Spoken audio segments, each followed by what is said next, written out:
Just give that rhythm everything you got. Oh, yeah. Ah, it's so good stuff. Hey, how's it going? Hi. Glad you could be here. I'm glad I'm here too, and we're both in the same place. Ain't that awesome? Hey, my name's Doug Lackey, veteran columnist for Wrestleview.com, host of Wrestleview Live alongside Adam Martin, editor-in-chief of Wrestleview.com, where we cover all of WWE pay-per-views immediately following said pay-per-views. And now that they are going to be 4 hours long, hopefully we won't be cranky butts. This is Wrestleview Weekly. Going to be covering all of the stuff that's happened pro wrestling and WWE-wise for the past week. Recapping the Red Show and the Blue Show, Raw and Smackdown. Going over the week's news that's been going on. A lot of interesting stuff's been happening this week. A lot of details regarding the WWE's new TV deal with Fox, as well as people finding alternative ventures to get compensation and marketing and PR. That's going to be on the news coming up. Also, I am proud to reintroduce, repackage, or re-debut a segment that I had on my podcast a few years ago with WrestleView called first my podcast was 3R, WrestleView Reality from Ringside Radio. That's what my podcast was, and I had a weekly segment on there that I called the TNA Milk Carton, which was basically looking at TNA's roster page on their website and looking at who hasn't been on TV for a long time and asking where in the hell they've been. Well, I am introducing the WWE Milk Carton, going over some performers that haven't been on TV in at least 3 weeks and going, what the heck? Where are they? Are they missing? Please, if you find them, please contact their family. They really, really miss them right now. Introducing that, and also, Match of the Night. The Match of the Night on this show is where I will watch a wrestling match blindly and just kind of give my snap critiques and reactions and all of that good stuff, because there's a lot of YouTube videos out there of people reacting to stuff they've never seen. So I'd kind of like to do the same thing and be educated, because apparently I am not a real wrestling fan if I haven't seen these matches, even though I've been watching this crap for over 32 years.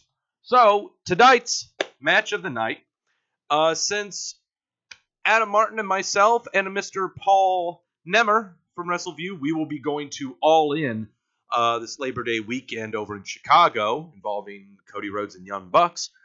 Since we watched a truly horrible match involving the Young Bucks last week, we're going to watch a match involving Cody this time around. But this time, he will be facing Kazuchika Okada from the G1 special show in the U.S. Last year. Unfortunately, I think the only video I could find is the one with the commentary from Jim Ross. So, personally, I prefer the Japanese so that I'm not clouded by actual English and actually, told what to like and what not to like. I just kind of tried to find it out for myself. But that is the match of the night. And also, we might dabble into time pending. I found another match. A really bad match. First off, the matches that I find are loosely based off of Dark Overlord Dave Meltzer's list of 5-star matches. The match involving Okada and Cody got 4.5 stars. What kept it from getting the half? I don't know. But I've also queued up another match that Dark Overlord Meltzer gave -5 stars. Happened 2 years ago over at AAA in Mexico. It's called Triple Mania 22 or something like that. And it's a 6-man tag involving Villanos 4, 5, and 6 against the Psycho Circus, where I believe it's Murder Clown, Maniac Clown, and something Clown. I don't know. But people dressed up as clowns. It is a 6-man tag. Time pending. We might watch the match. If not, then we will save it for next week. Oh boy. This one, I'm scared to watch this one. Okay. So, time pending. We may not dip into it, but it'll definitely be for next week's show. If you have any suggestions for matches that I should check out and watch, direct message me on the Twitter at Doug Wrestleview. Is where you can send them over to me. Please, just can't be WWE matches or anything you find on subscription based. I'm not a pirate. I've got both eyes. Also, little bar above me is for followers. 47 to 100. God, it's got to move. I need to get to 100 followers because I want to watch Wrestle Kingdom 12. I haven't seen Wrestle Kingdom 12. I would like to watch it. Would you like to watch it with me and educate me and maybe have some drinks along with me? I'm having margaritas. We can have a grand old time together. Tell your friends. Tell your grandmother, even though she doesn't go on the Twitch. Get her to do something. Follow. Get me up to 100. I want to watch this sometime before my birthday. You can guess when that is. Okay. Anyway. On to the show. I can't wait to get to the Milk Carton. I spent a lot of time researching this WWE Milk Carton. Okay. So, Zorro says that trios match was the shits. Oh, I'll take your word for it on that one, bud. I'm scared. I'm really, really scared. So, here we go. Yep, Cody versus Kazuchika Okada is lined up for tonight. But for now, we're going to talk... Oh, hi, Sasha. How are you? But we are going to recap the Red Show and the Blue Show right now. The Red Show is over in Richmond. This was the Memorial Day show, and of course the show started off with the "We love our troops. We love America. USA, USA." Yeah, that's how every show starts off. Braun Strowman came out first. What? It wasn't Kurt Angle? It wasn't an authority figure to tell us what's going on? Nah, it's Braun Strowman coming out saying that he's going to get that briefcase and he's going to become the monster in the bank. Said he was just gonna... And who's going to stop him? Not The Miz, not Bobby Roode. After last week, it wasn't going to be Finn Balor, not a single member of New Day, not Rusev, nor Kevin Owens. He's taking that briefcase. He's going to cash it in on Bork Laser so he can get those hands.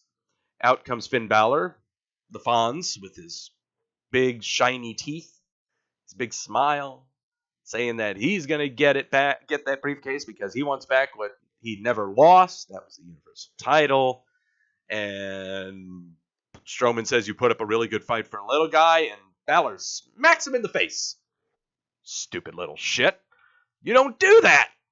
Strowman tosses him to the other side of the ring.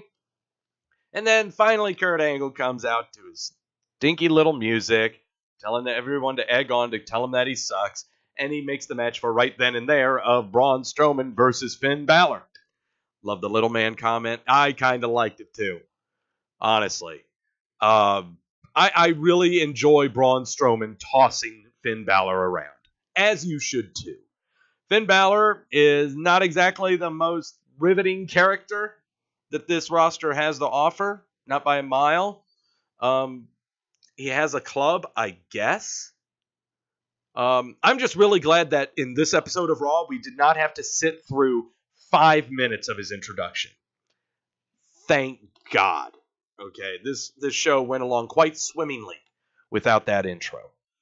But yep, Strowman and Balor have a match, and then this match started after the commercial break.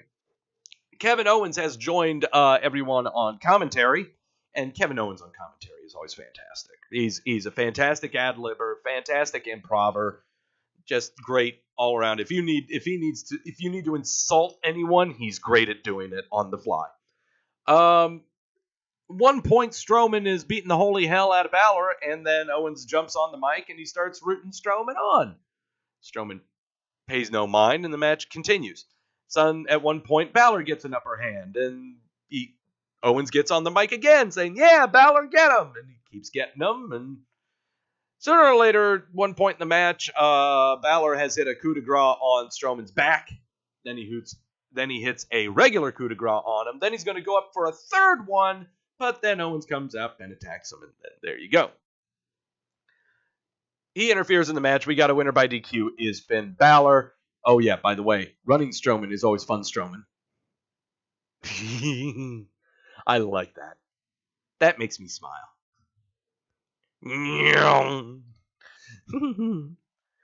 And also, at one point, Owens attacked Balor with the ladder outside of the ring. He gets in the ring to try to attack Strowman.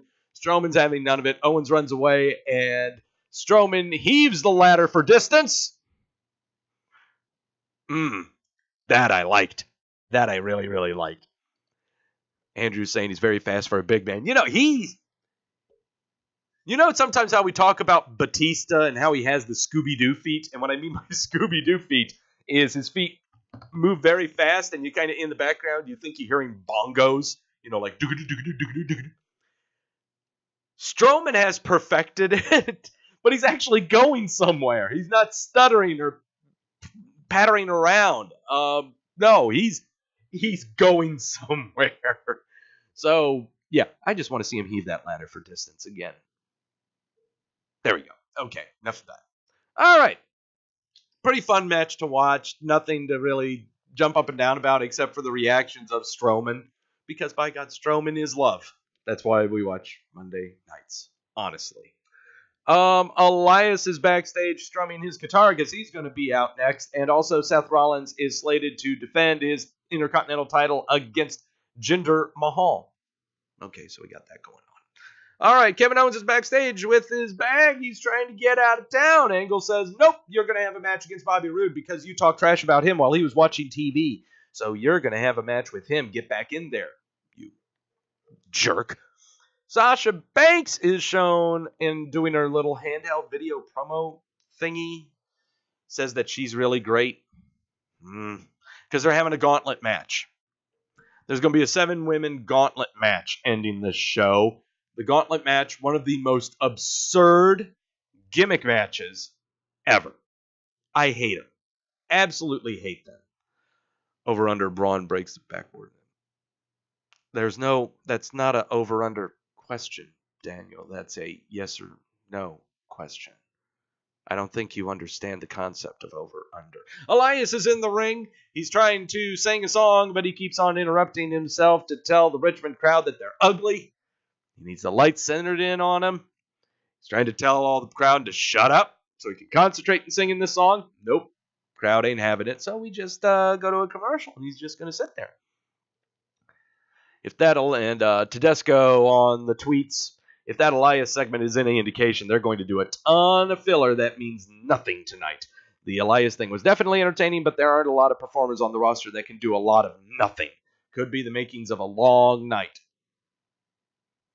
Yes, it was. This was the makings of a long night. So Elias is sitting there in the ring, and then Seth Rollins comes out. Music interrupts Elias. He takes his stool, chucks it out over the ramp, escorts Elias out of the ring. And so we have our little Intercontinental title match between Jinder and Seth. Sunil Singh kept on interfering in this match, distracting Rollins, doing all kinds of shenanigans. Rollins just wasn't having any of it. At one point, he powerbombed Singh into Jinder Mahal in the corner. Rollins just wasn't having any of this, so he just grabbed a chair and beat the crap out of everyone. So winner by disqualification is Jinder Mahal. And he continues to grab this chair and just beat the crap out of the two of them all the way up to the top of the ramp. And he starts standing on top of the announcer's table and saying, "Yay, I'm a good guy. I beat the hell out of people with a chair. You're a good guy. You let your emotions get the best of you, but you're a good guy." Sure, okay. That's part of your pathos. That's fine. I got you.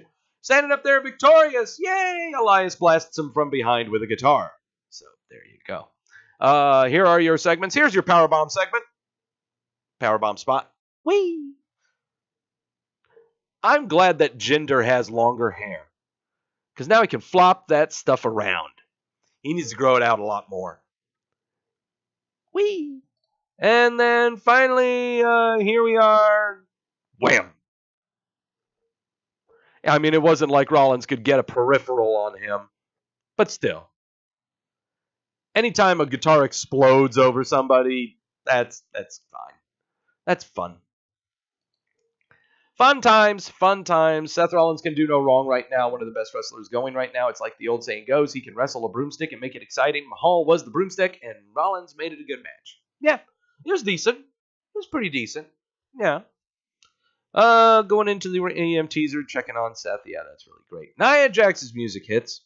She makes her way into the ring to a lukewarm response. Jax walks down. Then Ronda Rousey's music comes on, and she came out to a nice reception. She smiles and waves at Jax before she's going to be over the commentary table for Nia Jax's squash match.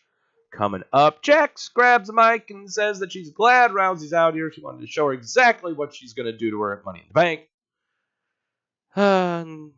Just beats the crap out of her. Jax says that she could pin her like she'll do to Rousey at Money in the Bank, but she's not done yet.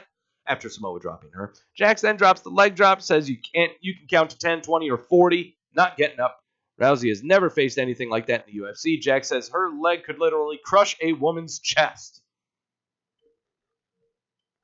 Well, there are a lot of flat-chested women that are out there now, so yeah, I can believe that. Not as many implants are out there now. That'd be really messy and ugh. Yeah, kind of.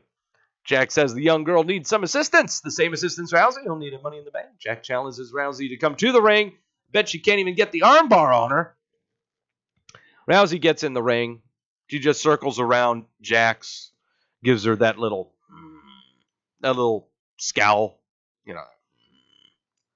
And Jax just laughs at her, says that it's quite humorous. Yay. There's no reason to have Ronda Rousey on television every week. They put her on commentary seemingly to accentuate the weakness Rousey has on the microphone. Nia Jax isn't any better on the mic either. Rousey is a special attraction. Just keep it that way. Very, very true. Very, very true. Later tonight, we got the qualifying match coming up, the gauntlet match. Dana Brooke has a phone and she's got numbers on a blackboard. Woken Matt Hardy and Bray Wyatt are on their way to the ring. They're going to be doing stuff. They have a match against the Ascension. I love the Ascension's theme music. I could rock out to that shit all day long. Which is why sometimes I wish they'd win so I could hear it every night. But unfortunately, Matt Hardy and Bray Wyatt win. So there you go. Nothing to this match. Simple filler. That's all. Okay. Here we go to the reason that you should watch this show from Monday. So the B team is backstage with Kurt Angle. They say they're undefeated and they want a Raw Tag Team Championship match. Angle says they've been doing well, but they've only defeated Breezango twice, and the two, they're disappointed. Angle asks what will the other teams think if he let them leapfrog them. Bo Dallas asks if they need to says that, I know, what you're trying to say is we need to get their blessing of the other tag teams. And Kurt's like, no, that's not what I'm saying at all. And there were a couple of times where Kurt Angle just goes, God, Kurt, he makes me so angry. And Kurt's going, you do know I'm right here, right? Dallas says that they're going to have a Memorial Day backyard barbecue bash tonight. Dallas says they'll invite the other tag teams to it. And, of course, Angle going like, that's still not what I'm saying at all. I guess what I liked more about that was Coach is laughing in the background, or even Corey Graves is laughing in the background. Excuse me. I just like it when the commentators are having fun, or if they're laughing, just because it makes me feel like they're actually enjoying it and not taking it too seriously or trying to make me feel like it's supposed to be serious. We need that. We need that in this show. Handheld video from the Riot Squad, blah, blah, blah, blah, blah. Bobby Roode versus Kevin Owens. Your winner by pinfall is Kevin Owens. He goes for the pop-up powerbomb. Roode gets out. Roode goes for a sunset flip, but Owens sat on his shoulders and got the win. Pretty clean match.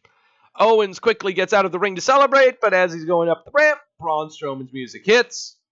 Owens goes, oh shit. Takes him back to the ring. Bobby Roode is there to cheer on Strowman, to beat the hell out of Owens. He does that to Owens, but then he also beats the hell out of Bobby Roode. Okay, match with Kevin Owens, Bobby Roode, nothing to it, much like there has been nothing to this show. Damn holidays and championship games. Well, kind of, but we haven't gotten to the fun part yet. This was definitely not the fun part, Sami Zayn issuing a public apology. It was just basically him. I apologize, but you all should apologize to me. Blah, blah, blah, blah, blah, blah. Out comes Bobby Lashley, salutes the troops, challenges Zayn to a match, shakes his hand, crushes Zayn's hand. There you go. Damn, that was another bad segment. Neither guy got any reaction. I've never been a Bobby Lashley fan, but he's better than how they've been booking him. Lashley is the one big guy that Vince has no idea how to book. Go figure, career-damaging feud.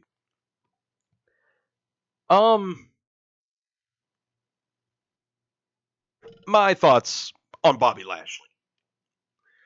My thoughts on Bobby Lashley right now. Bad timing. And also bad environment. I understand he's coming back. And you consider him, and I say you, I mean creative, and also he's a name returning. He's considered a big star, so you want him on your flagship show. You want him on Monday Night Raw. The problem is there's way too much going on Monday Night Raw. I know that's hard to believe, but you got Brock Lesnar, who is the special attraction that shows up occasionally. Got Ronda Rousey, who is another special attraction that shows up occasionally, but more often than the Bork Laser. You've got Braun Strowman and Roman Reigns, your heavy hitter main eventers. You've got Seth Rollins lighting the ring on fire with every match that he has. And you've also got the comedy stuff. You have Elias segments. You've got now the B-Team segments. You've got all kinds of stuff going on this show that is, again, 3 hours long. You can't fit him in. I know that's incredibly difficult to believe, but you can't fit him in. There's nothing for him. So, and you have no way of propping him up except if you're just going to have him be in squash matches, but we got to be honest, we're getting a little tired of squash matches. You can't be doing that for every single newcomer that you have, whether it be tag team or single, male or female. You got to juggle it up, so you can't have him do that. And also he's returning, so you want him going against the new blood. So you don't put him on Raw. So you put him on SmackDown. What's going on SmackDown?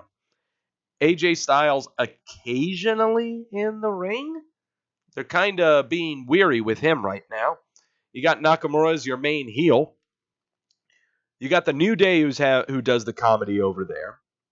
You've also got The Miz, who, if you're going to put that against Lashley, oh my God, that's horrible for both of them.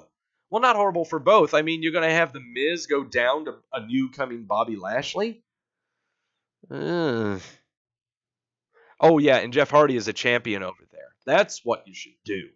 Have him destroy Jeff Hardy. You got Randy Orton over there? Have him destroy Randy Orton. Have him destroy the people who have been there when he was there. That's the best thing. That's the best thing you could do right there. There's a lot more for him to do on SmackDown than there is Raw. The problem is they consider him a bigger star, so they put him on the bigger show. It's kind of 6 of one, half a dozen of the other.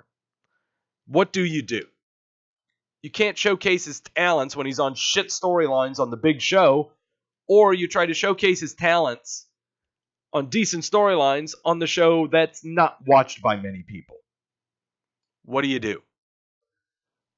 I have got a sinking feeling that after this program, he's going to be injected into a tag team. He's either going to be put into a tag team or quickly swerved. Something's going to happen. Because this thing with Zayn is not good. Not good at all. And you could go and say that, yeah, he's not getting the reactions, not getting the crowd reactions, but who else is not getting crowd reactions? What's more is you're in Richmond. Richmond, not exactly, palpable when it comes to their crowds. Sure, they were hot for Strowman at the beginning because it was the beginning of the show. There are a lot of arguments that fall flat on their face and also some arguments that are warranted. But when it comes to Bobby Lashley, something is going to happen in the next 3 weeks involving him, whether in being in a tag team. Swerve ain't going to happen because we were just introduced that he was a family man and part of the military. Something is going to happen with his character, whether it be different attire. Again, being in a tag team is the first thing I can see happening for him. Who does he tag with? Maybe he becomes part of a stable or something. I don't know. Something has to happen, though. Not going to make any predictions on what's going to happen. But, hey, I only make predictions when I know I'm going to be right on them. Hence, pay-per-view record. And also other things. Okay. They tout that also Mickie James is on the phone, and she talks about how she's going to win. Drew McIntyre is making his way to the ring along with Dolph Ziggler because he's going to be going against Chad Gable. Cedric Alexander is going to defend his Cruiserweight title thingy against Buddy Murphy on 205 Live. They tout that. I've been meaning to check out 205 Live. Just curious. They aren't showing them on Monday Night Raw, thank God. They aren't showing them on SmackDown, thank God. So, I'm just curious, seeing what the show might be like. Drew McIntyre with Dolph Ziggler in tow versus Chad Gable. Bell sounds, and basically McIntyre just beating the holy hell out of Gable. Yeah, pretty much. Chad is a very good flopper, and that long hair and everything really helps. Oh boy, that's good stuff. Another nothing match. I think it's time to start giving McIntyre and Ziggler a little more direction.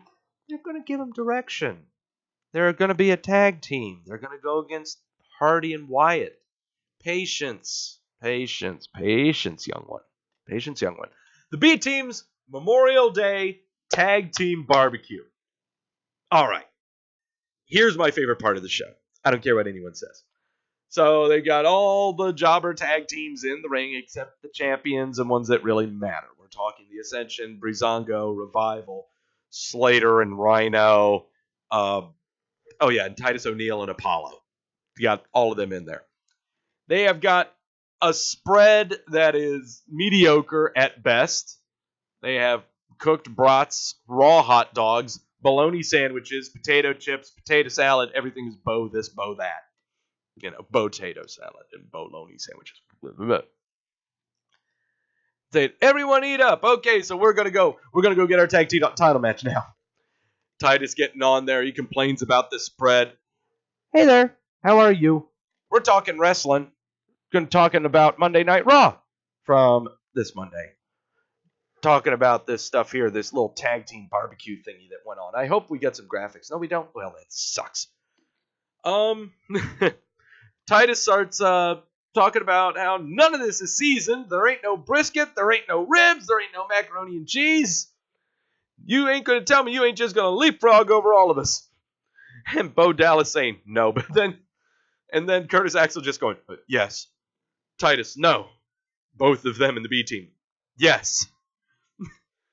I just watch this segment because it really is Curtis Axel coming into his own, because he is purposely sounding like he's reciting from a script. He's just so stale and rigid on purpose. Reminds me of John Laurinaitis, okay? But food fight ensues. Rhino gets put through a table. There you go. That's enough of that. Next week they're touting Finn Balor versus Kevin Owens and Braun Strowman versus Bobby Roode. Yeah, that's great. Also, B team goes in complaining to Kurt Angle. Kurt Angle says, don't worry about your title match thingy. There's going to be a battle royale with the tag teams next week. Whoever wins that gets the shot at the tag titles. So there you go. Bayley making her entrance, and she's the first in this stupid little gauntlet match. Bayley flash pins Morgan, then beats Logan. Riot beats her, then Dana Brooke, then Mickie James. And it's Ruby Riott versus Sasha Banks, and Sasha Banks wins. There you go. Bringing Sasha Banks up as a face continues to be a big mistake. Banks just doesn't have it as a face whatsoever. The reaction for her was pretty poor. Then again, the crowd wasn't into this match at all. No, I wasn't into it either. Sorry. Gauntlet matches are horrible. Gauntlet matches with women are even worse. #me too. I don't know. Nothing awful about this show like there was last week. It's just a show. Typically, whenever it's a holiday or a championship game is on. Perfect storm tonight. It all happened. 56% of people giving it thumbs down out of 136 votes. 13% thought it was pretty good, probably because they were flipping back and forth between things and not really paying attention. 31% of you, thumbs in the middle, make a goddamn choice. Make a goddamn choice. Hey, Sans. Thanks for following. You're number 48 out of 100. I get to 100. We're going to check out Wrestle Kingdom 12. Tell everyone to come on and follow.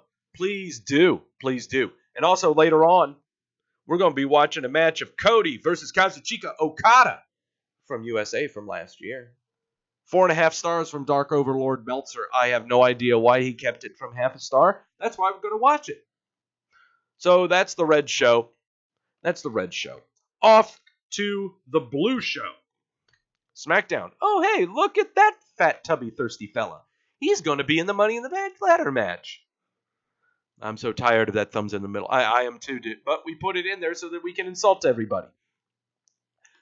From RBC Arena on the campus of North Carolina State University in Raleigh, North Carolina, which is seriously a good hour and a half, 2-hour drive for me east to go see. That's why I did not watch it. That's why I did not go there live. It's kind of a drive. I didn't feel like driving because I would stay for 205 Live. I'd stay for 205 Live, but I am not going to go back on the road after 12:30 at night and drive for 2 hours. The caffeine will wear off. I'll be lethargic.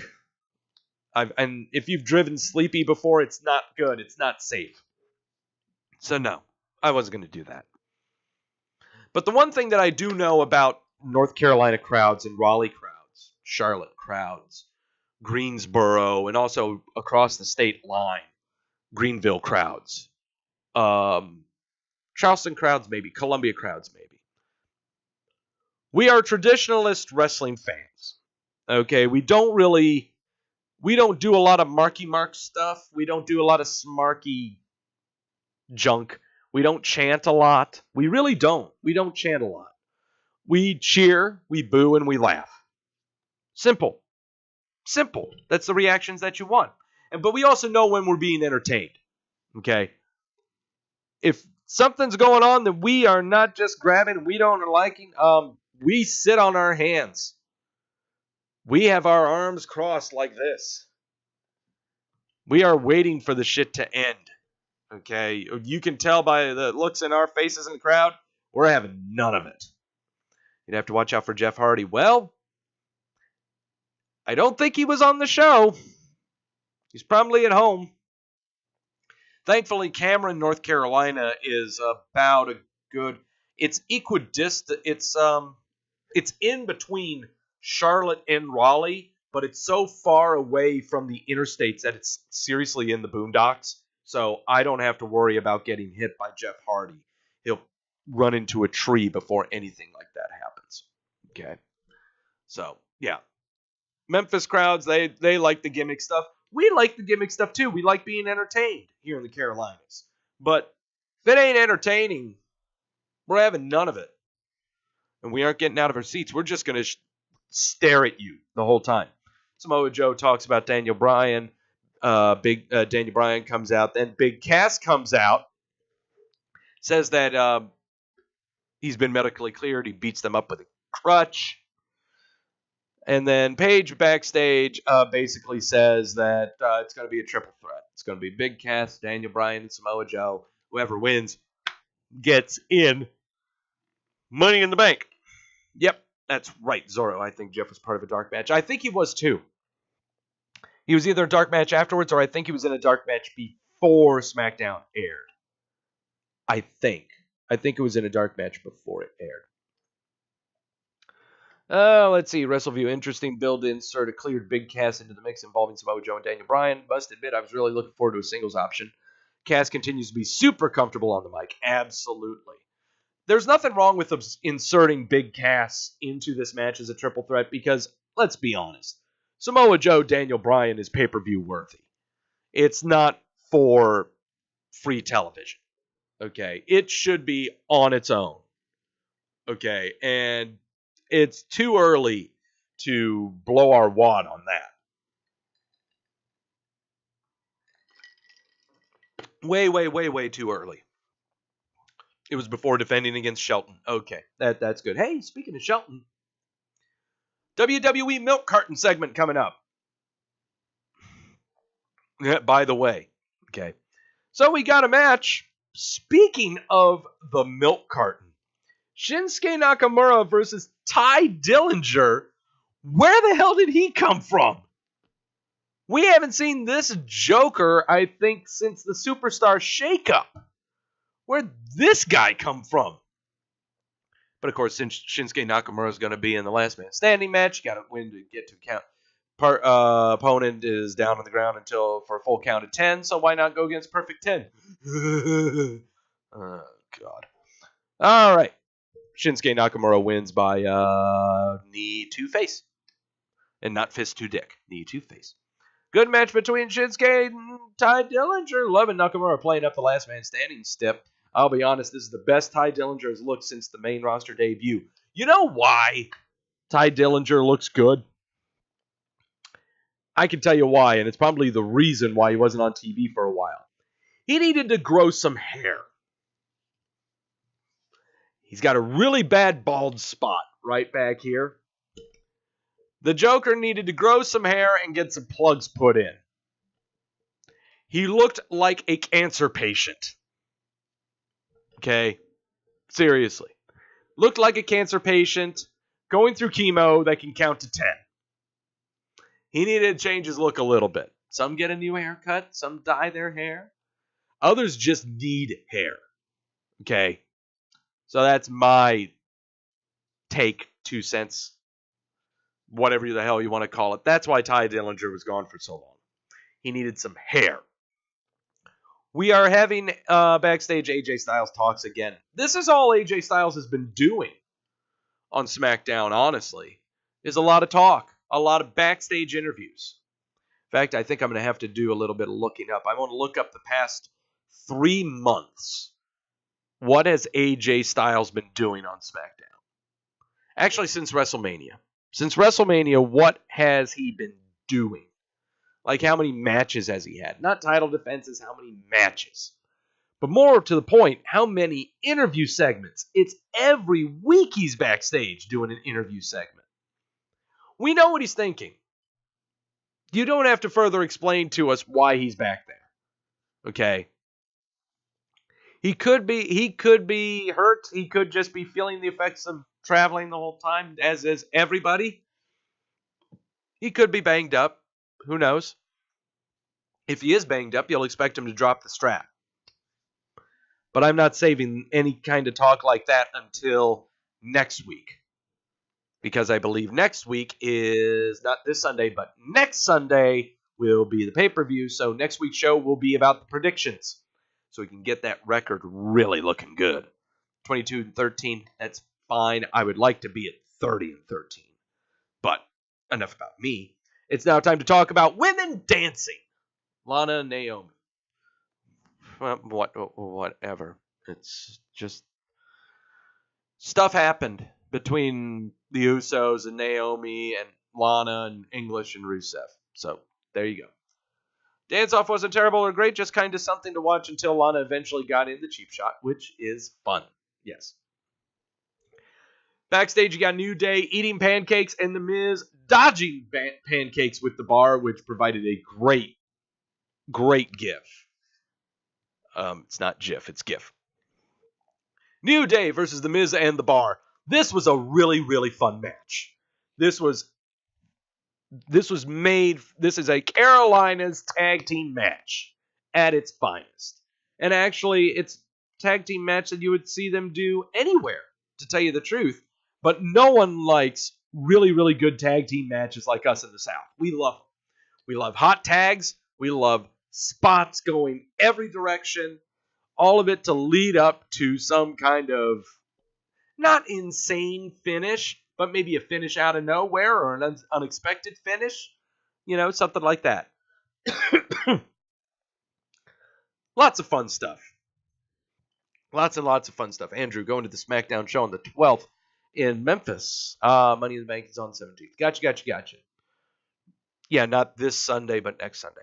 Well, is that right? No, it's not in another 3 weeks. Oh, we still got a long ways to go then. Oh, boy. We got a long ways to go until Money in the Bank, which means these shows are going to drag. They've had a lot of time to build Money in the Bank here.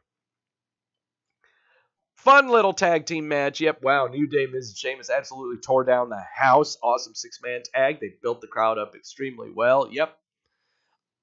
I'm not going to go over it. Seriously, just check it out. It was a really, really, really fun match. Great ending by Big E. Great finish by Big E and The Miz. Backstage, Luke Gallows and Carl Anderson talk about the Bludgeon Brothers. They're about to call them nerds until Harper and Rowan show up on a TV and say really large words and be scary because they're the Hammer Brothers, the Cheese Brothers, the Bludgeon Brothers. Mandy Rose versus Asuka. Yeah, Asuka wins. Carmella's at ringside holding up her SmackDown title. She was on commentary. Interesting approach to let Mandy Rose get in some serious offense on Asuka with the setup from Sonya Deville. Carmella was pretty entertaining on commentary. Oh, yes. I mean, it's great that they're having Mandy Rose and Sonya Deville, not absolution, but still be a tandem. Much like how Iconics are a tandem on there. Something could happen. I don't know. Maybe. Who knows? Backstage, Charlotte Flair predicting Asuka's going to win the title. She also predicts she's going to get the Money in the Bank. Becky Lynch disagrees. They understand they're friends, but no one will stop her from winning. Charlotte understands Becky wants to win, but she needs to win her title back. Paige walks up, liking the competitive spirit, because she has lined up a match between the two of them next week. Backstage, Sin Cara.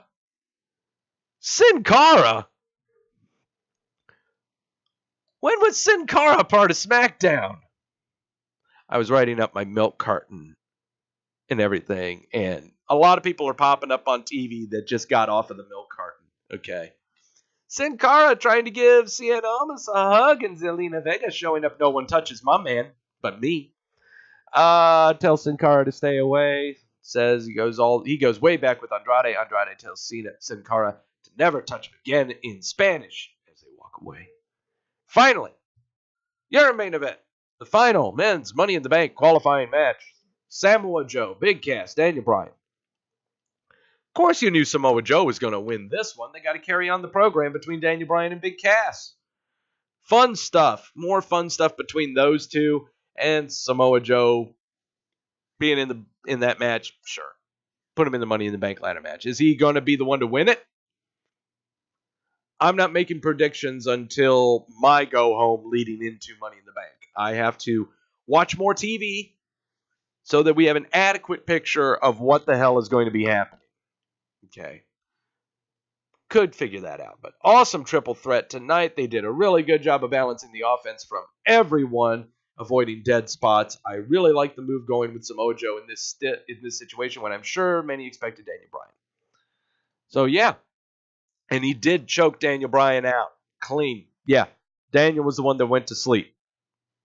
They've done a very, very good job of, yay, Daniel Bryan is back, but there's nothing special about it.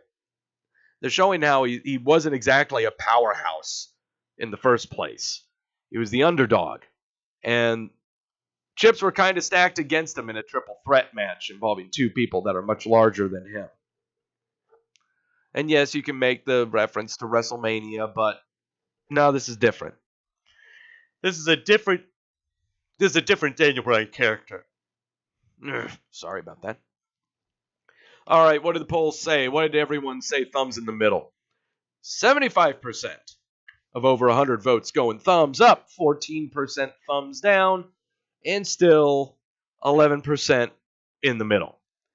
Can't make up their goddamn mind. It's either chunky peanut butter or creamy peanut butter. You can't have both on your sandwich. It's either or.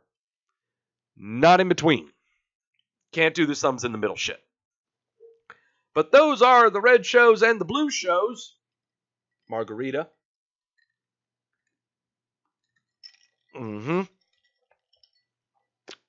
Personally, I mean, they were good shows. SmackDown was way better this week than Raw. Way, way better. A great six-man tag. Great main event. Yeah. Couldn't go wrong this week.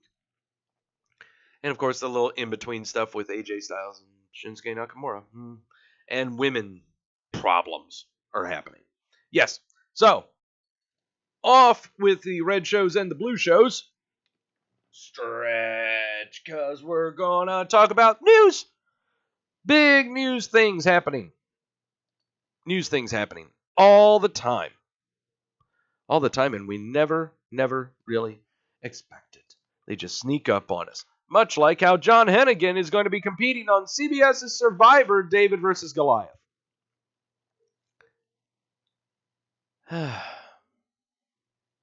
Shaw, I can't wait to go on Survivor. For those of you that don't remember us in the Wrestleview radio days, John Morrison, Johnny Nitro, Johnny Impact, John Morrison was the Keanu Reeves of professional wrestling. Shaw. I'm just going to be on an island. I'm going to be eating bugs. I'm going to eat bugs and do lots of parkour. I hope there are palm trees. I like walking up palm trees. Samoa Joe, referring to how his schedule was grueling, and also the negative response to the Backlash pay-per-view. This was, let me see, who did he talk to here? Let's see here. Pretty sure I think this was done by WWE.com, I believe. Prior to facing, he sat down and talked to a little radio station over there in Europe last Thursday. Over in Belfast before he faced Roman Reigns. He was asked about the schedule. Also talking about his match with Roman Reigns at Backlash and how it wasn't well received. This was interesting. The fans are going to feel how they feel. If they want to voice their displeasure, they're going to voice their displeasure. It doesn't change things for me. If you buy your ticket and want to voice your displeasure, that's your choice. He was then asked about the poor reception received for his match, where a large section of the crowd booed the entire match. What we see in the ring and what the fans see can sometimes differ. I feel there may be some agenda manipulation because people have very strong opinions about matches. People are going to amplify situations, sure, but There were some people voicing their displeasure, but it's not uncommon and is going to happen from time to time. Right now, I'm here on the Red Tour, but I'm a SmackDown guy, and I'm just finishing commitments.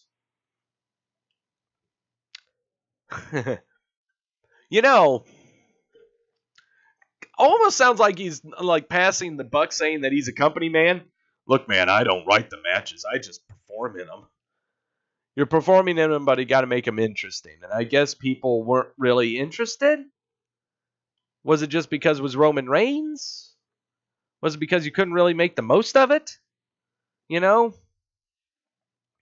you can't blame it on, finishing commitments. You can't blame it on, well, that's just my assignment, and I'm just doing it. Well, you got to do it well. You got to make the people like it. And the way you make people like it is you put on an interesting match. You emote. Maybe you interact with the crowd. Maybe you should try that. Yell at them. That's how you get the crowd riled up. Pay attention to them. Acknowledge them. That's why they're supposed to chant. If they're chanting boring, give them the finger. That's what you do. Okay? You try to do stuff to get their attention, to keep them excited.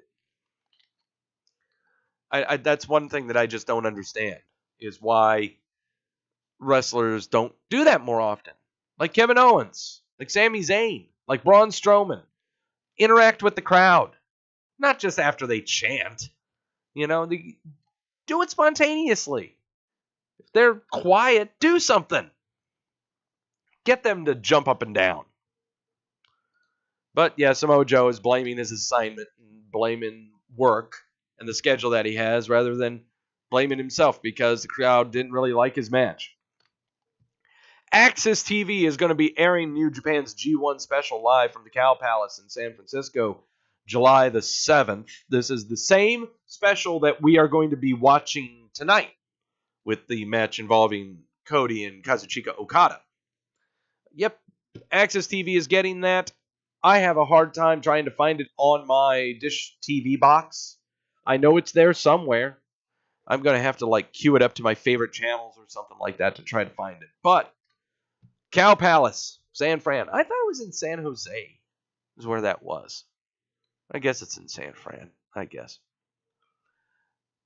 This was making the rounds everywhere amongst the internet. I think it was Saturday was when this was going on, about Alexa Bliss encouraging a young fan who's suffering from an eating disorder. No offense, honey, that's a lot of hair, and that is definitely a wig, honey. But still, I shouldn't say that. They posted a short video on there. It is a really heartfelt interaction. Yeah. It's really cool when you see the wrestlers, the performers out of their element, not in character all the time. So Enzo Amore had a, why am I calling him Enzo Amore? I want to call him by his real name. Arndt. Yeah, Eric Arndt. That's his name. Eric Arndt. Okay. So Eric Arndt was making an announcement on Memorial Day. Now, usually when I see something like this from someone who's no longer in the WWE by their own means, I tend to think that their announcement is going to be like they've been booked. They're like like Ring of Honor or some small fed in Japan or even in Europe. Someone, I'm booked. Here are my first dates. This is where you can find me.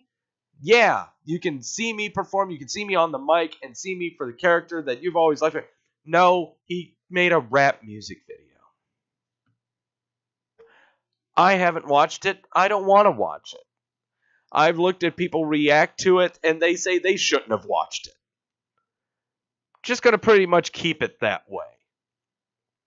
It's up to you if you want to watch it or not. Okay? I'm not going to criticize about it because I don't know how good it is or how bad it is. However, this right here shows what his intentions were from the get-go with being with the WWE. from trying to be a performer. This showed this was all he wanted. This is what he wanted to do. So, more power to you, Eric. Aren't? I mean, knock yourself out. Just make the right decisions this time around. Make sure you figure out, you do a little bit of, what's the word I'm looking for? A little bit of vetting before you start hanging out with people. Maybe check their ID. Maybe stay away from curious substances. Watch the company you keep. Okay? I mean, but more power to you. Sure, whatever. That's what you want to do. Whatever tugs at your bobber, little fella. All right. So, Philippine Wrestling Revolution, PWR, announced on Wednesday on their official Facebook page that they have suspended James Idol Martinez from active competition following injuries he sustained during their Revolution X 2018 event on May the 20th. Revolution, because it's spelled with a W instead of an R. During the match, Martinez would set his back on fire for a high spot outside of the ring from the turnbuckle, but as he came down, he remained on fire as opposed to the flames going out as expected. He ran to the back, later came back out to complete the match with noticeable burn marks. Injuries were described as being largely minor, but he's still not cleared to return to the ring. There was quite a few videos about the incident all over the YouTubes. But PWR wishes him a speedy recovery. Things people do to get attention, get noticed. Yeah. Lighting yourself on fire. I didn't know that was still a thing. I thought that was something that was done in the mid-90s during the ECW backyard wrestling craze. I didn't know that was still a thing. It's pretty bad when that's what you got to resort to. We've got matches advertised for the King of the Ring special coming out of the UK. They're advertising a Fatal 4-Way number 1 contenders match on June the 18th over at the King of the Ring.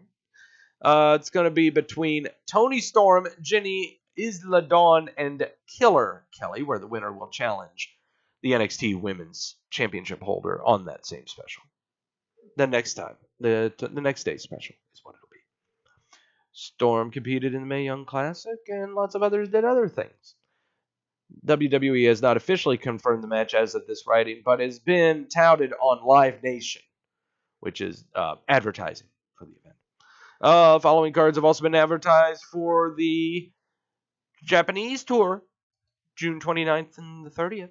For them, we got AJ Styles versus Shinsuke Nakamura, Cheese Brothers versus the Usos, Gallows and Anderson and Rusev Day, Carmella versus Charlotte Flair, Daniel Bryan versus Big Cass, New Day versus Dabba. And basically, seriously looking at it, it's a lot of SmackDown shows that I think we might have already seen. There are some names on there that I don't, there are a lot of names on there that I don't see that we're going to be going over on the Milk Carton. I put a lot of work into the Milk Carton, okay? It's one of my babies that I put a lot of work into to keep up, I'm very proud of it. Top international women's wrestler, Yo Shirai, signed with the WWE. Yo! Her name is Io. Yo! Much like Captain EO, but I prefer Io. It's Yo! She signed from the Stardom Joshi promotion in Japan, and she signed up with the WWE this past weekend. Her real name is Masami Odate. Masami Odate. Yes, I got it right. Okay. All right. So, yeah, they signed on her. I've never seen her. Yeah, that's really great. I'm sure she's going to be doing something with Kairi Sane, and that's about it. And the IWC is butthurt that Yo is heading to the E. Well, why? Why be butthurt? Why do people not like it when others succeed? I don't get it. I don't get it when other people don't like it. I don't get that. It's like when you're a fan of a band, and they sign that big major contract for a recording contract with, say, Sony Records or someone like that, and you complain that they're selling out, wouldn't you keep rooting for them because they're making money and they can continue to perform and do the stuff that you liked watching? I don't get it. I really don't get it. John Cena had high praise for a certain wrestler. Listen to the little child's question here and how he talks like a little child. Would you rather face Adam Cole, the Velveteen Dream, or Ricochet? Ricochet. That's a good question, and my answer is going to upset some people. I would rather face Velveteen Dream. You know how, like, in the Star Wars movies, like, the old Jedis can look at, like, the rookie Jedis and be like, I think that's the one. I kind of have a weird, odd, Metachlorian feeling about Velveteen Dream. I think there's something special there. I do, too. I completely agree. There is something special with Velveteen Dream. It's going to take a little bit, though. I think it's going to take a little bit of time. You may see him called up next year. Zorro, good chance Yo will be part of the Mae Young tournament. Yeah, probably. But I'll be quite honest, I don't. Okay. It's just, she's another one of those acts like Adam Cole. Okay, I see a lot of acts coming up now that I'm just treating like Adam Cole, just full of indifference. You know, I'm sure they're a big deal, but I don't care. They're going to be in a new place right now, be in a new character, new environment. It doesn't matter what they've done before. It's what they're going to be doing now. Okay. Glad he didn't say Mr. Flippy Dippy. Yeah, I did. And Ricochet. Okay, from now on, I'm calling him Ricochet. But here's the big one. New details on the Fox deal. The WWE TV deal with Fox. By the way, just so you know, after this deal was announced and the details were announced, stock went up to another all-time high today, peaking at $60.51. It's right now trading at about $59.68. So, Hollywood Reporter's got this big article about this TV deal. It's bringing SmackDown Live to Fox to the broadcast network next year for an estimated $1 billion. Like a little over $1 billion. Okay. It was noted at the pitch meeting. The pitch meeting took place 2 weeks ago. Literally 2 weeks ago. Okay.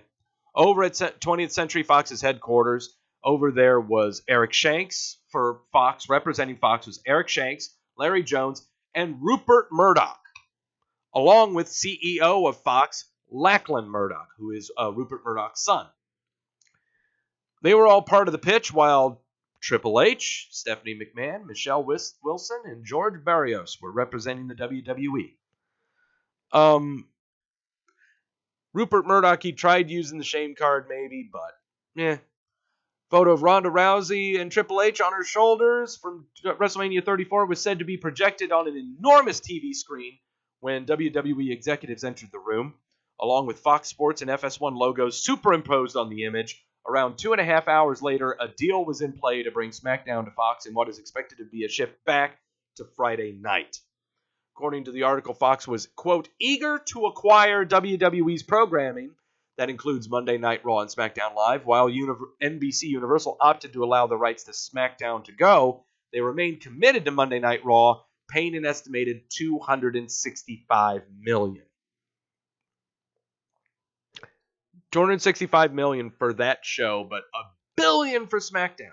Murdoch, described as Fox's 87-year-old patriarch, reportedly insisted during the pitch meeting that NBC was embarrassed by your product. Yeah. As reported earlier, the deal would present a big advertisement opportunity for WWE programming every night of the week, including NFL and Major League Baseball games. Representatives for WWE and Fox did not comment on this. So,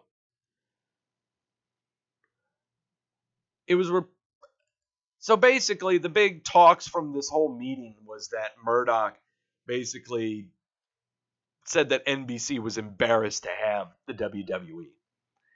If that was the case, they would have ditched him. They would not have re-signed him.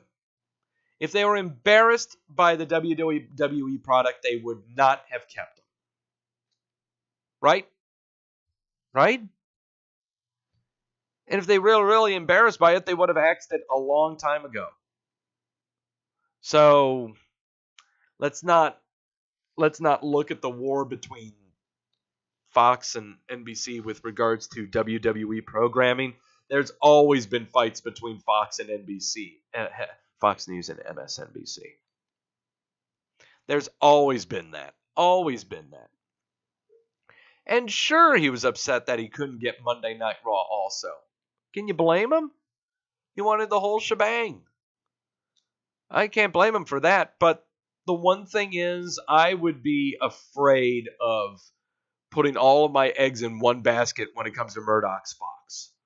Because while there is going to be a lot of advertising opportunity for football and baseball games, not really a lot of baseball games, only the playoffs when those happen, they don't show a lot of baseball on Fox anymore.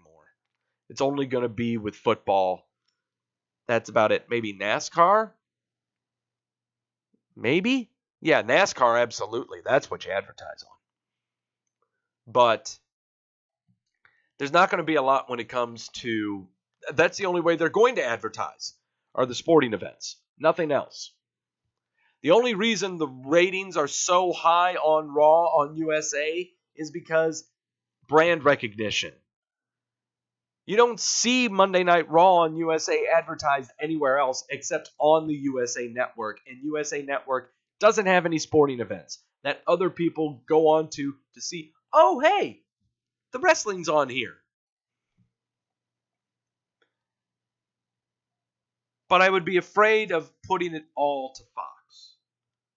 Because it's up to Fox what they advertise on for their programming.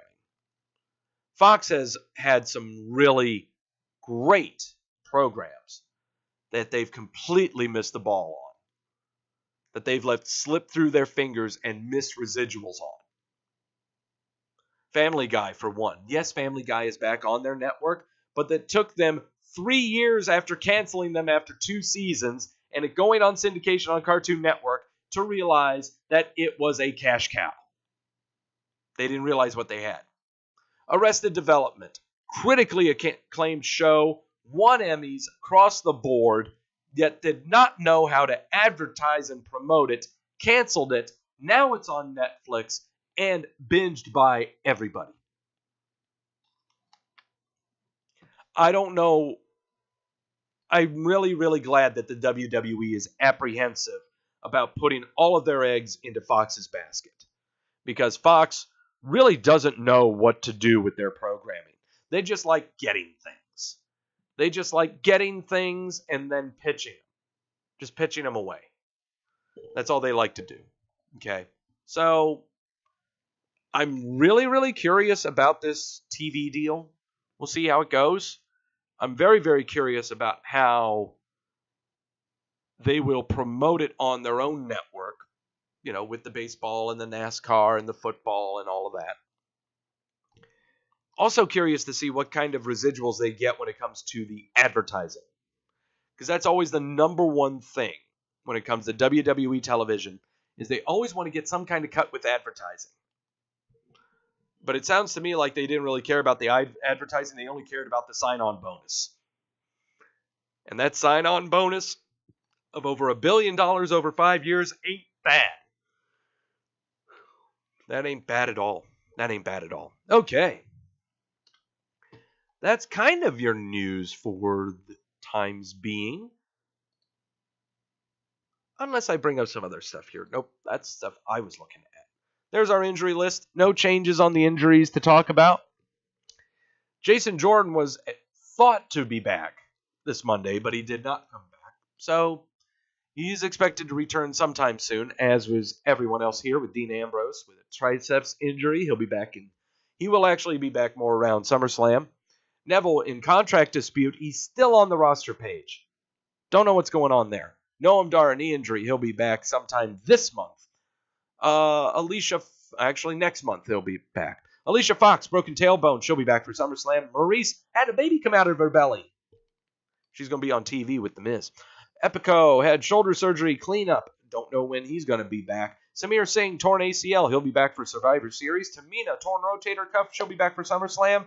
As will Bobby Fish with a torn ACL and MCL. And Randy Orton doing Randy Orton things, but his torn meniscus is doing torn meniscus things. He will not be back until September. So no changes on the injury front. However, so we're talking about the people who are injured. These are people who haven't been on TV. By no fault of their own. Okay, they're injured. Nothing we can do about that. However, there are some performers out there who are not injured, who are perfectly healthy, who have not been on WWE television for an extensive amount of time.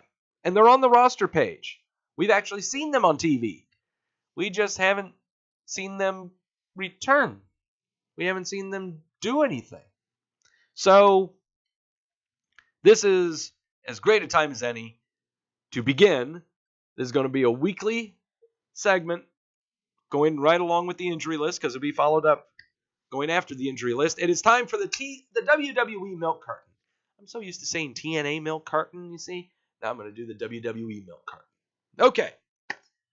What we're going to be showing you are performers who have not been on WWE television for at least 3 weeks. 3 weeks they haven't been on TV. That also counts they haven't been on a major pay-per-view. I am not counting main event. I am not counting cruiserweights. I'm not counting NXT. I am talking those who have been called up to the main roster to put on Raw or SmackDown and have not been on TV for at least 3 weeks. Wonder what's going on. There are some exceptions to the main roster. There are some exceptions here. Okay. For one, Dwayne "The Rock" Johnson is on the main roster page. Just cause. The Undertaker is on the main roster page, but we know he only shows up for WrestleMania, so we're not counting him. We're not doing anything with him.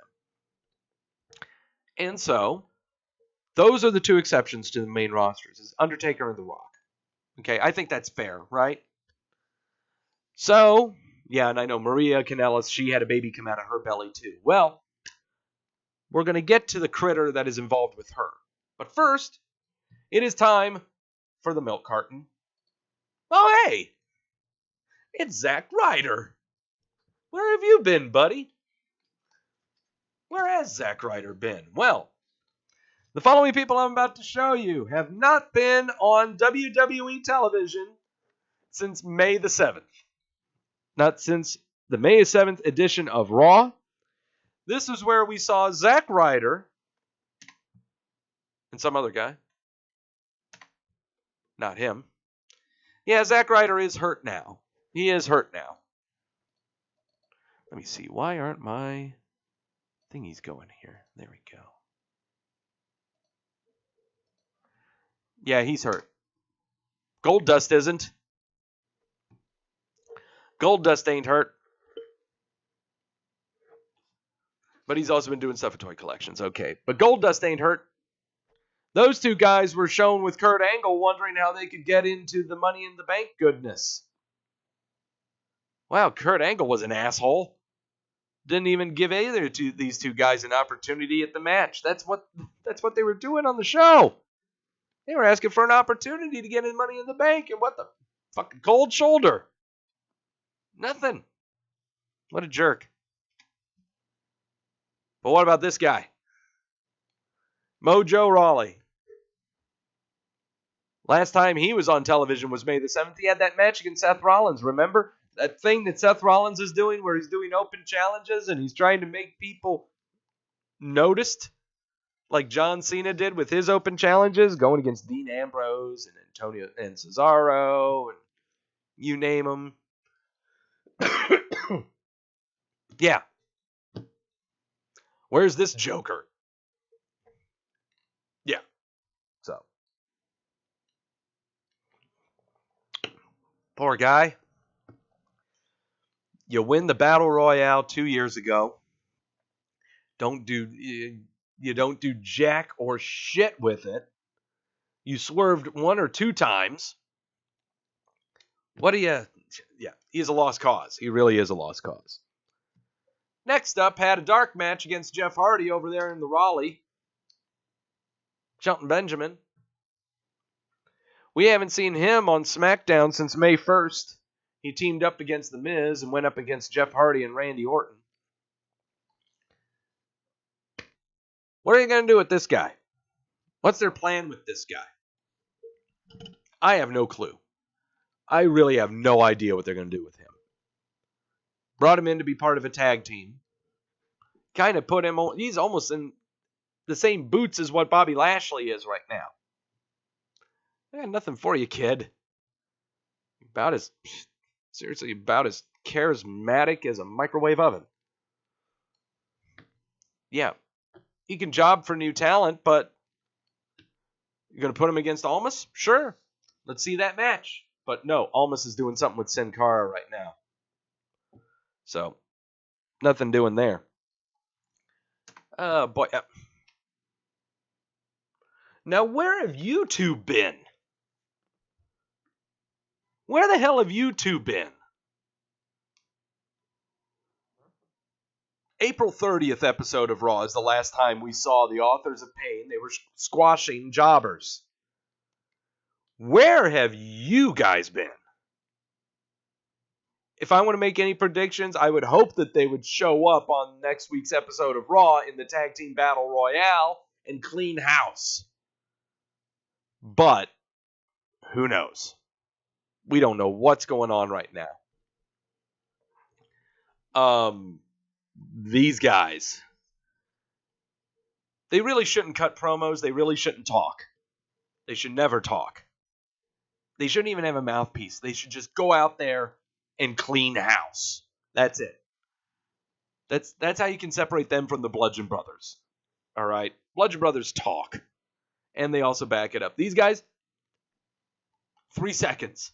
They could be the new 3 seconds. They just go out there, beat ass. That's it. That's all they got to do. I really hope they come back soon. I love me some AOP. I love AOP, man. But man, April the 30th, that's been a month. That's bad. Well, no, this is bad. When you got Epico hurt with a shoulder and you don't know when he's coming back, and the last time you were seen was at the Greatest Royal Rumble on April 27th, and you were just being there just to get tossed over the rope. And the thing is, Primo is a fantastic worker. He's fantastic. There's a lot of stuff that he can do in the WWE. It's just right now, I don't think there's not really anything there. No, it's time.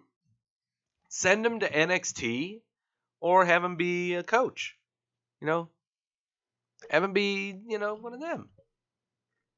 Because right now, there's just absolutely nothing for Primo right now. Nothing at all. Nothing at all.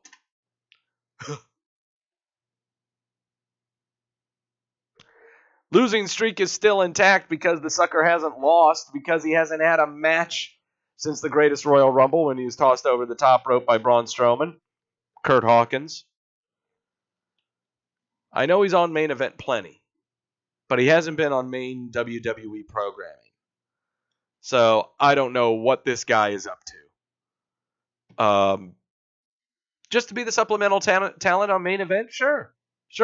Have him be squashed by people, that's fine. Sure. But the point of this whole segment here is people who have not been on WWE programming.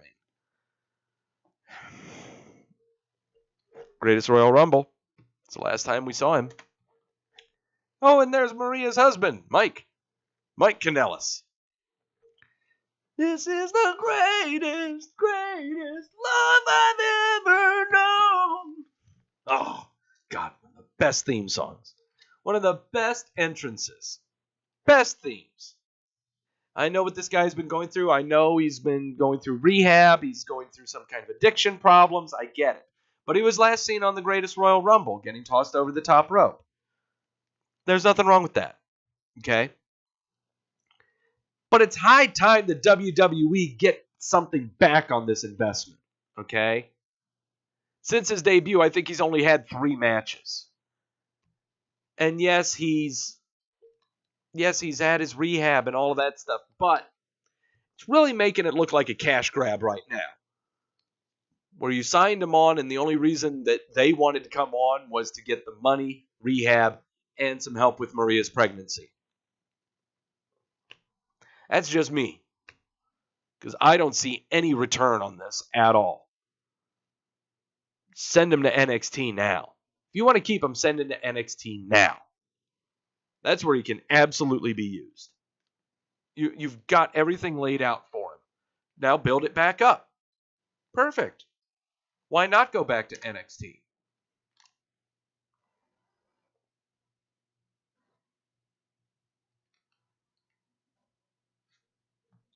Greatest Royal Rumble. He was in it. He's on the SmackDown roster. What's fair is fair, right? Right? Well, it is kind of unfair. But I mean, I made the stipulations. He's not exactly Undertaker. He's not The Rock. Besides, he comes back like every 6 months anyway. Yeah, I know he's touring, he's got his band and all that junk. I get that. But still, per the stipulation, that's what I got. He does a lot of stuff. It's kind of free with his time. That's why I don't really care what's going on with him, really, to tell you the truth. Yeah, I don't really care. I might take him off the milk carton. What do you think? Should I keep Jericho as part of the milk carton? I don't know. I mean, it's part of the stipulation. But there are some people who haven't been on WWE programming for far longer than him.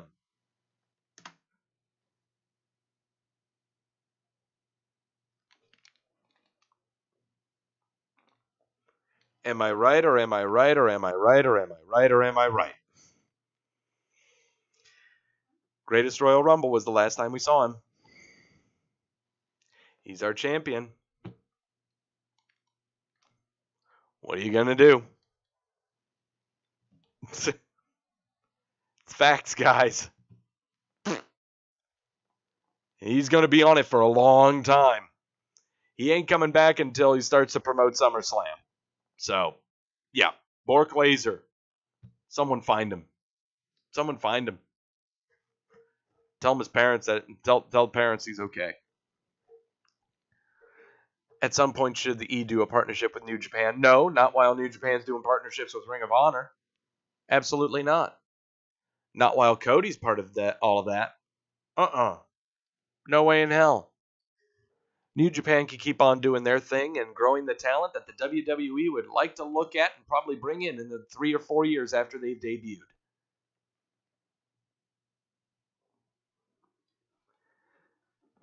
That's what they'll do. As long as other federations grow crops, the WWE will be there to take those crops once they're starting to wilt. Okay? And there's nothing wrong with that. There's absolutely nothing wrong with that. R-Truth, I saw R-Truth on the Twitter complaining about how long the drive-through lines at Chick-fil-A are in Charlotte, because that's where he lives. He lives in Charlotte, just down the road. Yeah. R-Truth. Man. Haven't seen him since the Superstar Shakeup on April 17th on SmackDown. You heard he was hurt. There's something up, but I know also he's kind of getting there in age. He's really getting there in age. His knees have got to be killing him. But yeah, we haven't seen him since April 17th. He would make a great gatekeeper. You know, he's a fun act. Really fun act. He could do a lot of fun stuff with the WWE Network, too. But, honestly, there's nothing really for him performing-wise. So, yeah, R-Truth, we haven't seen him since April the 17th. But there's still one performer. There's one. On the main roster. Oh, yeah, you could have fun with the New Day, of course. But there's one performer on the main roster who has not been on WWE programming for longer than any of them. Any of them. And I'm counting it. I'm counting this performer. No fault of their own.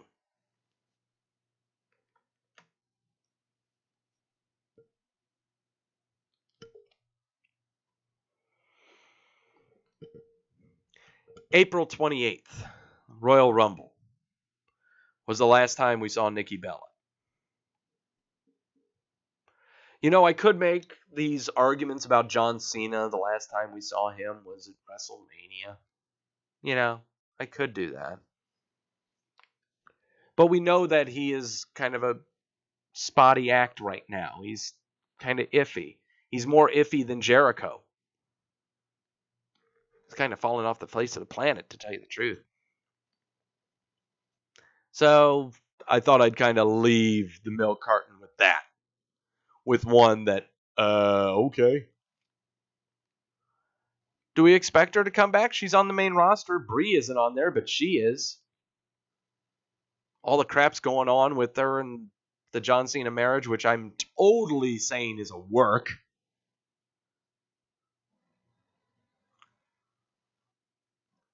They keep on going on about wanting to get back in the ring. Well, one of them is on the roster page.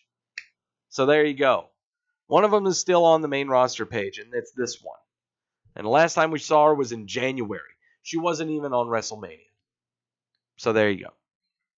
That is the WWE Milk Carton. It will change every week as long as people show up on TV or never show up on TV. We are very, very close to some others. Very, very close to some others that might be showing up. I was afraid that we might not see Baron Corbin. No way, Jose, but it's only been a week. I cannot do anything about that. Hell, even Roman Reigns. He wasn't on TV. Alexa Bliss, remember Moon, Natalia. But I think they were all watching TV on the episode of Raw. I think. Who else is on here? I don't think anyone else is on here. Oh well, Billy Kay and Peyton Royce, but again, that was just taking a week off. So that's why it's once they get to 3 weeks or over is when they get on the milk carton. Okay, so that's that. All right. By the way, to fill you in again, Adam Martin, editor-in-chief of Wrestleview.com, and myself, along with webmaster Paul Nemmer, we are going to be over at Podcast Row, over at All In, Labor Day weekend in Chicago at the Hyatt Regency Schaumburg.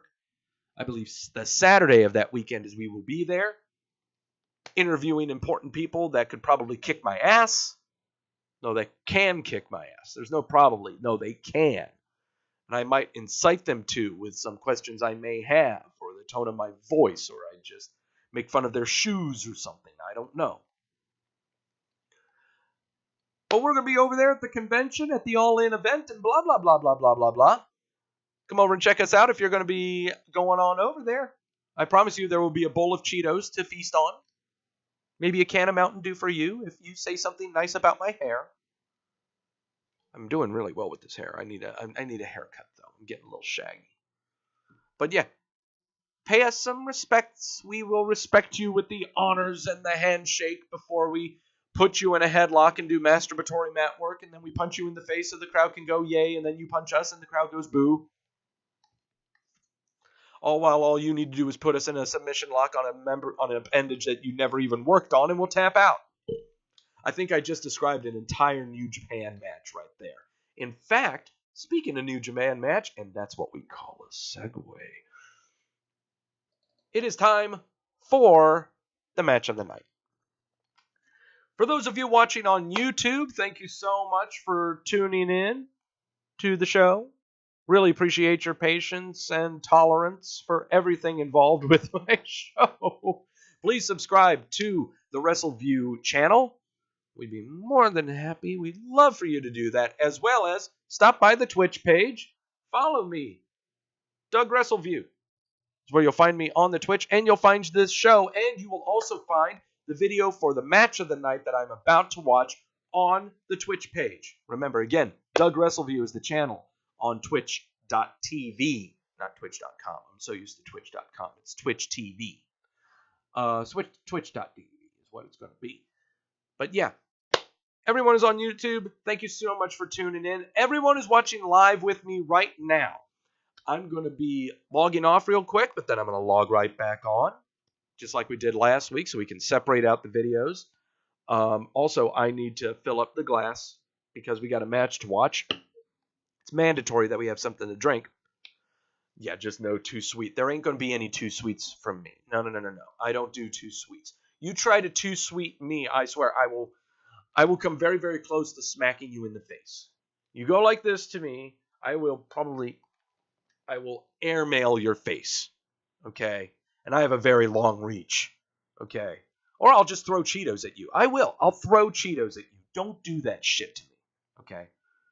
But, again, YouTubers, thank you so much for watching. Check out the match of the night over on the Twitch page. Everyone watching live, hang tight, logging off. I'm going to be coming back on with a new drink. And in the meantime, enjoy this graphic of Awesome Kong eating a turkey leg.